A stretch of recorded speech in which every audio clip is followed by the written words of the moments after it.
मृत्यु के समय प्राण कैसे निकलते हैं?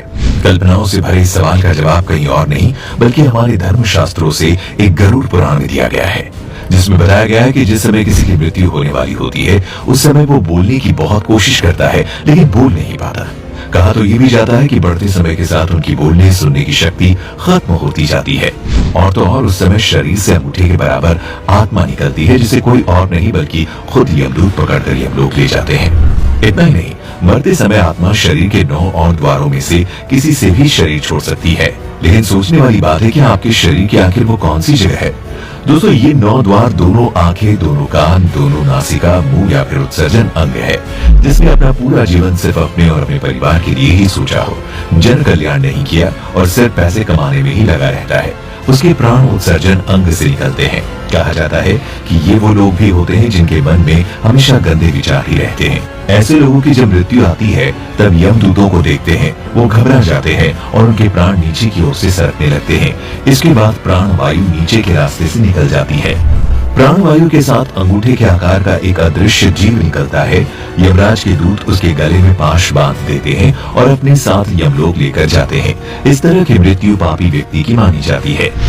वहीं जो लोग दुनिया की मोह माया में फंसे रहते हैं और उनके अंदर जीने की तमन्ना बहुत ज्यादा होती है, इसके साथ ही परिजनों की ओर भी मोह ज्यादा होता है, ऐसे लोगों की जब मौत पास आती है तब उनकी आंखें काम करना बंद कर देती है, साथ ही साथ कान से सुनाई देना भी बंद हो जाता है और वो चाहकर भी किसी से कुछ नहीं बोल पाता। ऐसे लोग परिवार से जुड़े मोह के धागों के चलते अपने प्राण नहीं छोड़ना चाहते, जिसके बाद यमराज के दूत को आंखों से बलपूर्वक उनके प्राण निकालने पड़ते हैं, जिसकी वजह से उनकी आंखें उलट जाती हैं। दोस्तों, गरुड़ पुराण में उन लोगों की मौत के बारे में भी बताया गया है जो आजीवन धर्म के रास्ते पर चलते हैं। आपने कई बार देखा होगा कि मौत के बाद कई शव के मुंह टेढ़े हो जाते हैं। बताते ऐसा उन लोगों के साथ होता है जिनके प्राण मुंह से निकलते हैं। इसको बहुत ही शुभ माना जाता है। इसके साथ ही इन लोगों को यमलोक में कष्ट नहीं भोगना पड़ता। वहीं शास्त्रों में नाक से प्राणों का निकलना भी बहुत शुभ बताया गया है। गरुड़ पुराण के मुताबिक इस तरह से उन्हीं लोगों के प्राण निकलते हैं जिन्होंने परिवार में रहते हुए सारे फर्ज निभाए हो और मन को बैरागी बना लिया हो। वहीं अगर हम मौत से पहले की बात करें तो बता दें, उससे पहले आत्मा शरीर से निकलकर कुछ देर तक बेहोशी की हालत में रहती है। आत्मा को इस तरह लगता है जैसे कोई बहुत मेहनत करके थका हुआ हो और गहरी नींद में हो, लेकिन कुछ पल में ये अचेत से भी सचेत हो जाती है और उठकर खड़ी हो जाती है। और तो और जब शरीर से आत्मा निकलती है तब शरीर को कुछ समय तक कुछ पता ही नहीं चलता है कि वो शरीर से अलग है। वो उसी तरह व्यवहार करती है जैसे शरीर में रहते हुए उसका व्यवहार था। जिसके बाद आत्मा अपने सगे संबंधियों को आवाज देती है पर वो सुन नहीं पाते, जिसके चलते आत्मा को बेचैनी और छटपटाहट होने लगती है।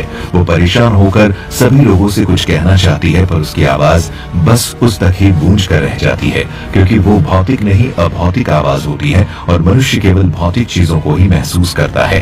इतना ही नहीं, शरीर के मृत हो जाने पर आत्मा अपने परिजनों को रोते बिलखते देखकर दुखी होती है और खुद भी दुख से परेशान होकर रोती है, लेकिन उसके वश में कुछ नहीं होता। वो लाचार होकर सब कुछ देखने और अपने जीवन काल में किए कर्मों को याद करके दुखी होती है।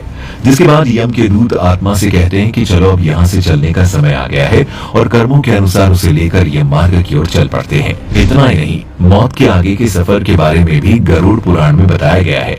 कहा जाता है कि मृत्यु के बाद मनुष्य के कर्मों के हिसाब उसे स्वर्ग या नरक मिलता है। सबसे पहले मृत्यु के बाद आत्मा को यमदूत केवल 24 घंटों के लिए ही यमलोक ले जाते हैं और इन 24 घंटों के दौरान आत्मा को उसके द्वारा किए गए सभी पाप और पुण्य दिखाए जाते हैं। इसके बाद उस आत्मा को फिर से वहीं छोड़ दिया जाता है जहाँ उसने अपने प्राणों को त्याग किया था और अगले 13 दिनों तक आत्मा वहीं रहती है। जब उस आत्मा के धरती पर 13 दिन बीत जाते हैं तब उसे वापस यमलोक ले जाया जाता है। यही नहीं, मृत्यु के बाद जब आत्मा को यमलोक के मार्ग में कई तरह की बाधाओं का सामना करना पड़ता है, जो अच्छी आत्माएं होती है उन्हें इस बाधाओं से कोई फर्क नहीं पड़ता। वहीं बुरी आत्माओं को कई प्रकार की यातनाओं का सामना करना पड़ता है।